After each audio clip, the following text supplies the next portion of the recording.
আমাদের অনেকেরই কিন্তু চুলার মধ্যে কালি উঠে, দেখবেন যে একটা চুলার মধ্যে কালি উঠে আবার আরেকটা চুলা ভালো থাকে, অথবা দুটো চুলার মধ্যে কালি উঠে। কিন্তু এই কালিটা কেন উঠে এটা কিন্তু আমরা অনেকেই জানি না।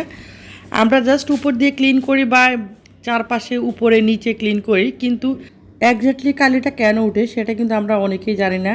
শুধু কালি উঠো না, আমাদের অনেকের একটা প্রবলেম হয়, সেটা হচ্ছে কি চুলার মধ্যে আগুন কম ওঠে। যে চুলাগুলোর মধ্যে কালি ওঠে ওগুলো কিন্তু আগুন কমে যায়, এটা স্বাভাবিক। আর এটা কেন হয় সেটা আমি বলছি। এখন দেখুন, আমার চুলাটা যিনি ঠিক করতে এসেছেন তো উনি কী করেছেন, মাঝখানে যে অংশটা সেটা খুলে নিয়েছেন। খুলে এখন দেখুন এই যে ঠিক এভাবে করে ভিতর থেকে ময়লাগুলো বের করছেন।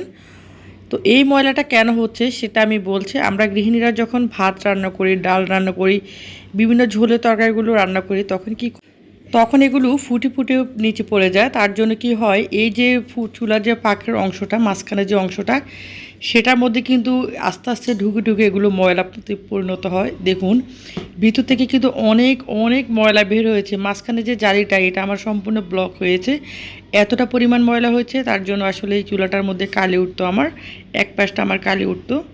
এখন আলহামদুলিল্লাহ কালি উঠছে না। এটা ক্লিন করার পরে আপনারা চাইলে আপনাদের ঘরের চুলাগুলিকে এভাবে ক্লিন করে নিতে পারেন।